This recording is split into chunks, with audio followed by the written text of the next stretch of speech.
Is leader Kim Jong-un truly as cruel as the rumors say? What do you know about North Korea? Let's find out together today. North Korea is known as one of the most secretive yet worst places to live in. Whether you're considered an elite or not, Kim Jong-un, the current leader, continues to dominate political life in North Korea. But that also means that he's afraid that someone or his people will turn against him. That's where his bodyguards come in, protecting him. But when a former North Korean bodyguard breaks the silence, what he reveals shocks everyone. He revealed all that he went through as a bodyguard of Kim Jong-un and his father, including his escape attempt, spending years in a labor camp, and what kind of person Kim Jong-un really is up close and personal. If this video is helpful, please comment with the number 1. If it's not helpful yet, please comment with the number 0 so we can improve further. Serving as a bodyguard to the Kim family. North Korea's ruling family is led by Kim Jong-un, but before that, it was Kim Jong-il, his father. The ruling family maintains control over every single person in the country, with labor camps located around the country for those who threaten the regime. They send people to those camps for the most ridiculous reasons, like making a phone call outside of North Korea or watching a movie or video smuggled in from South Korea. Kim Jong-un tries to rule the country with fear, and to do that, he has a team of bodyguards surrounding him and his family, ensuring no one ever thinks of attacking or usurping him. The Supreme Guard Command is the personal bodyguard force in charge of protecting the Kim family, North Korea's ruling family. The bodyguard team was organized by Kim Jong-il, the second ruler of North Korea, to deal with several coup attempts. He dismissed different officers and expanded his own private bodyguard unit with about 200 men. That's quite a lot for a personal bodyguard team. When the former North Korean bodyguard broke the silence and shocked everyone, he revealed facts about the Supreme Guard Command, of which he was a part. He was first a personal bodyguard of Kim Jong-il, and then, when the former ruler died, his son took over and inherited his bodyguards. This escaped bodyguard is known as Lee Yang-gyuk and was a bodyguard of the Kim ruling family until he managed to escape in 2000, which was his second attempt after the first one landed him in one of North Korea's infamous labor camps. According to what he revealed, the recruiters of the Supreme Guard Command get their new recruits from high schools. This is similar to how Kim Jong-un gets the girls for his secret pleasure harem. He makes them believe it's their honor to serve him. For the selection for the bodyguard team, the students are lined up for inspection, and they check their physical condition. The men must have no facial scars and a well-proportioned body.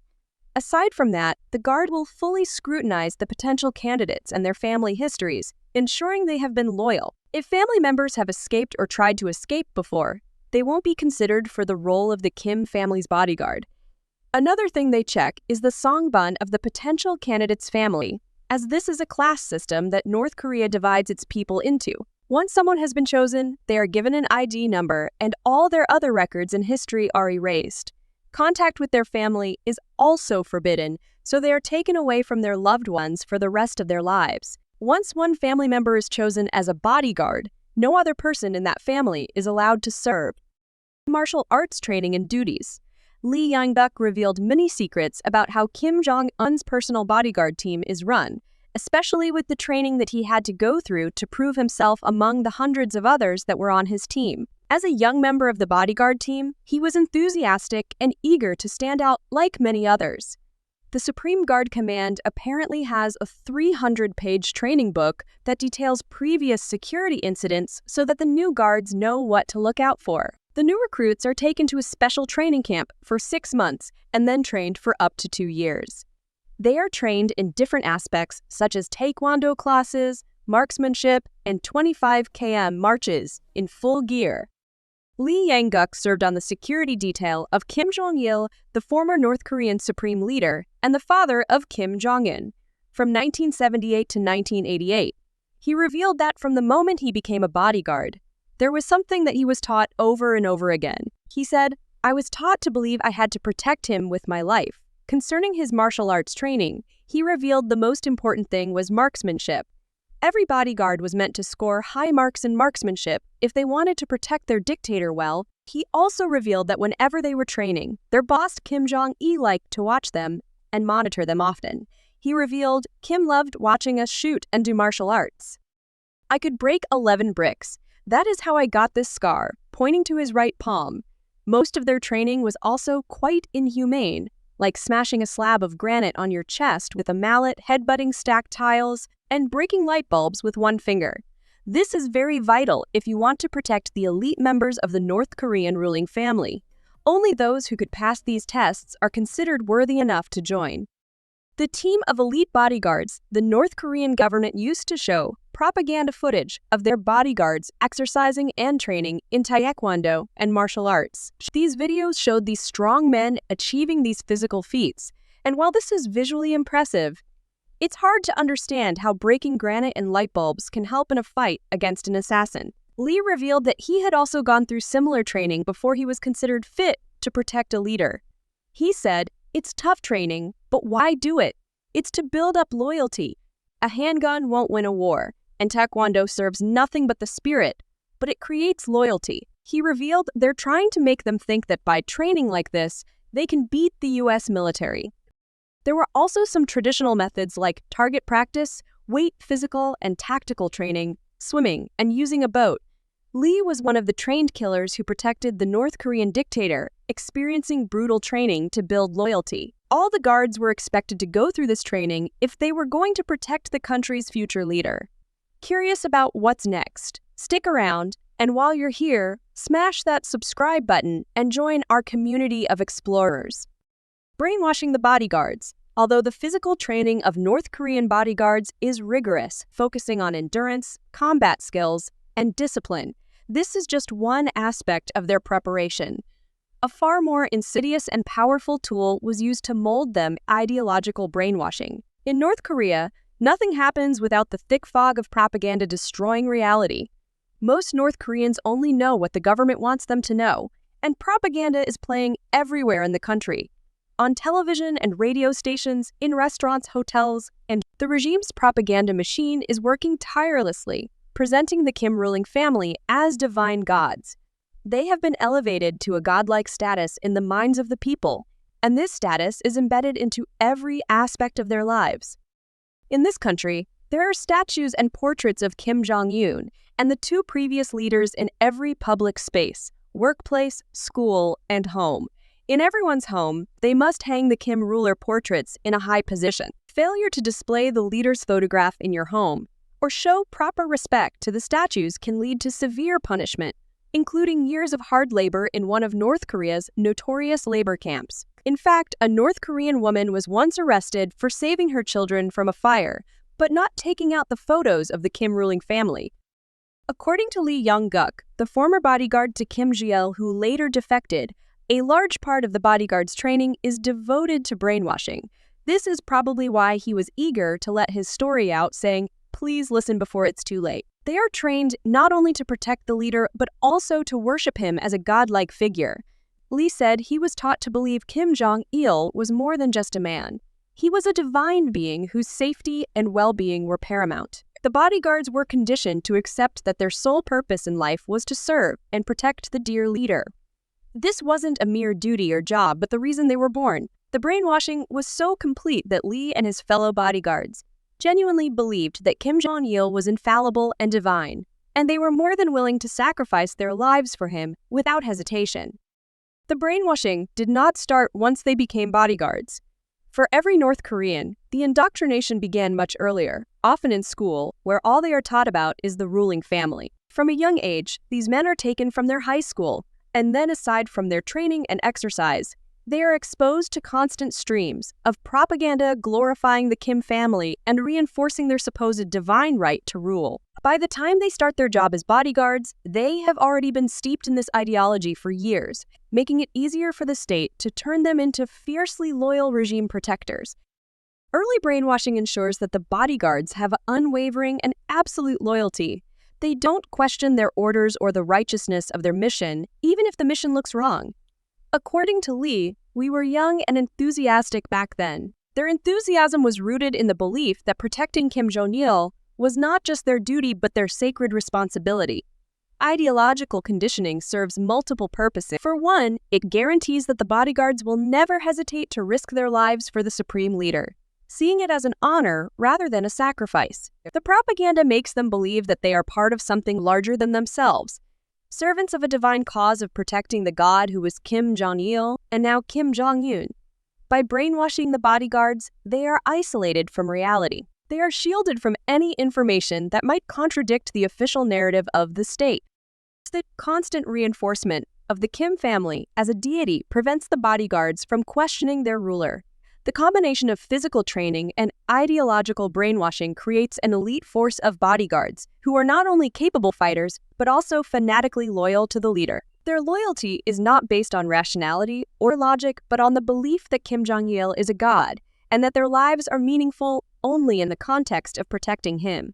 For these bodyguards, disloyalty is not just a betrayal of the state. It is a betrayal of their very purpose for existence. Challenges of bodyguard life. Being a bodyguard for a North Korean leader, especially someone as powerful and volatile as Kim Jong-il and Kim Jong-un, is not only about physical prowess. You can imagine that protecting the most dangerous man in a secretive hermit country rife with poverty, famine, and a brainwashed yet increasingly disapproving population is pretty dangerous. According to Lee Young-guk, his life was fraught with constant danger, immense pressure, and an environment steeped in paranoia. The high-stakes nature of the job means that the bodyguards are always on edge because the smallest mistake could cost them their lives, or, worse, land them in a labor camp.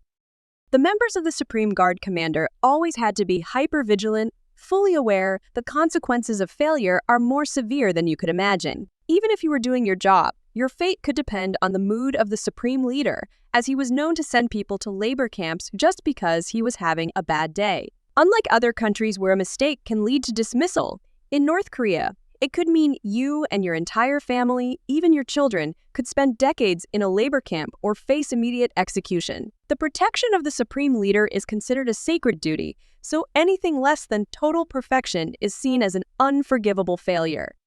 Lee was always burdened as a member of the bodyguard team, knowing that the slightest oversight could doom him and his family. The inner workings of Kim Jong-un's security are tightly controlled and shrouded in secrecy, but Lee Young-guk revealed that there were some threats he and other bodyguards had to handle when serving Kim Jong-il. There was always a threat of assassination from internal and external forces. With their authoritarian leadership style and dictatorship, there were a lot of enemies against the Kim ruling family, and this always kept the bodyguards on edge. What's more, North Korea has a volatile relationship with countries that pose a constant risk of coups and targeted strikes, especially their immediate neighbor, South Korea. Lee described how bodyguards were often briefed on potential assassination attempts, real and rumored. The Kim family bodyguards are also living under the gaze of constant surveillance, which adds a psychological burden to their already challenging lives. The regime has a lot of paranoia, which means that the bodyguards are constantly watched and surveilled as much as they are watching their leader. Any sign of trying to escape or losing their loyalty can lead to severe consequences. Lee explained the psychological pressure that he experienced, knowing that he was constantly being observed for signs of disloyalty. The bodyguards could not trust anyone, even each other, and were encouraged to report on themselves for the slightest infraction. But for Lee, this was something he had been used to for many years since he left high school. Lee was the bodyguard of Kim Jong-il from 1978 to 1988, even before he took control of North Korea, so he was protecting the heir to the country. A few years later, he served as a military advisor for the North Korean government. He remained a loyal regime member and left Kim's employment without any problems. But soon after, he realized that he didn't want to spend any more years in North Korea, which is why he planned his escape in 1994. But, as you can expect, he was being monitored like other bodyguards and officials of the North Korean government and was caught. If this story has caught your attention, imagine what's coming next. Like this video, share it with your friends, and subscribe to stay in the loop. Time in the labor camp. When Lee Young-guk tried to escape from North Korea in 1994, he was the vice director of the military department of the City Committee in Musan, North Hamgyong Province.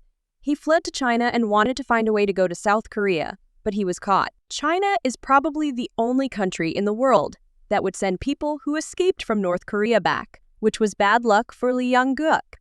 He was sent back to North Korea, and the country he once served locked him up at the Yeodok political prison camp in South Hamgyong province. This is one of the worst camps in the country, and he would spend 5 years of his life there. Yeodok concentration camp is also known as Camp 15 and is known to hold people without a trial or following unfair trials with confessions obtained from torture. They are usually imprisoned together with family members and close relatives. The camp holds people who the government believes committed crimes against the regime, and for Lee Young-guk, trying to escape as a high-ranking official in the North Korean government was a crime of betraying his country. Although the physical wounds on Lee's body now that he has escaped are clear, when the former North Korean bodyguard broke the silence and revealed what he experienced in the labor camp, it still shocked everyone. In his interviews, he showed dozens of purple, crisscross scars on his lower legs. These were beatings that he endured while he was imprisoned in one of the most notorious prison camps. He also removed his dentures and showed that he only has about 5 to 6 original teeth, all of which are wonky and cracked. Those are the only teeth that he has left after the guards at the prison camp beat him repeatedly, punching his head. He was hit with the butt of a rifle too, which left him blind in one eye. All of these injuries are what he suffered while at the brutal Yeodok political camp. In a shocking interview, he said, "If you are a political prisoner, Yeodok's main goal is to kill you." When he first arrived at the prison camp, he saw that the inmates looked like skeletons. He already knew that that would be his future when he stepped into the camp. He also revealed, "It was tough enough that they barely fed me. What was worse was they kept on beating me, and they executed people once a week, which we were forced to watch. You have to be mentally strong." Then the cycle repeats itself, from when he was arrested in China to when he was later released from the camp for good behavior. Lee realized that he lost almost half his body weight. The inmates in the camp were so weak because there was barely any food, so they couldn't even lift their heads unless the guard ordered them. Lee revealed that the guards didn't feed them unless they completed their physical work for the day. He said in an interview, "Then you will get hungry and your stomach will get very big and your legs and face will turn into skeleton-like figures, but they won't feed us. Then I will die." He even talked about the flower garden in Yeodok, except that this isn't actually a garden. It's a mass grave where all the people who died were buried. Lee said Yeodok's flower garden has tens of thousands of people in it, lines and lines of dead bodies. I had to carry them, bodies with fluids still flowing out of them, and bury them where the guards told us. The former North Korean bodyguard broke the silence and shocked everyone, saying, "Please listen before it's too late." He escaped in 2000 and found himself in South Korea with his family. He worked as a duck farmer, wrote a book about his life in the North, and spoke about his experiences. However, one of the things that Lee told the world was the true face of the Kim leaders. What were the Kim leaders like? Working for the Kim ruling family, first as a bodyguard and then as a military advisor, meant that Lee got access to Kim Jong-il and his son, the present leader Kim Jong-un. But what he revealed showed the true attitude of these two men, who are known for their brutal nature, ruthless dictatorship, and cruelty to their people. Whether it's to the officials working tirelessly for them or to the people who are worshipping them. Lee revealed that he was trained to believe that Kim Jong-il was a god and that the only reason he was born was to protect the dear leader. However, in the years that Lee stood by Kim Jong-il's side, protecting him, he revealed that this was a man surrounded by fear. According to Lee, Kim Jong-il had two faces and everything depended on his mood. If he was happy, he could give out gold to the different people around him. But if he was upset about something, he could easily sentence someone to death for no reason. In an interview, Lee said that when Kim Jong-il would arrive in his vehicle, 60 to 70-year-old advisors would run away and throw themselves onto the grass. They had dust on their clothes, but they wanted to hide from him. He revealed that these advisors were always scared of crossing his path because they never knew his mood. Even if he was happy, he could still be rude to them or chop off their heads for no reason at all. One terrifying story that Lee told was about a senior official who used Kim Jong-il's private elevator and ashtray once.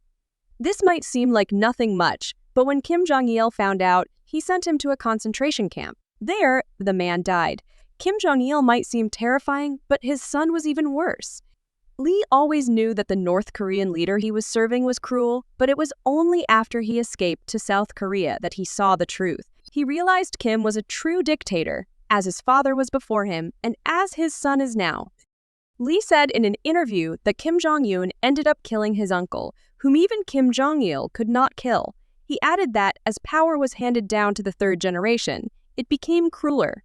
Kim Jong-un has created loyalty, but it is fake and based on. Lee revealed that in Kim Jong-il's entourage, what he mostly enjoyed was food and women, something that his son is also following in his footsteps. Lee Young-guk also saw Kim Jong-un as a child and revealed that he had an isolated childhood, which left him stressed and quick-tempered. In an interview, he revealed that Kim Jong-un was stressed and had no one his own age to play with. There were only adults who were educated and played with him. Kim Jong-un became the leader of North Korea at 27, becoming the youngest ruler of a country at that time.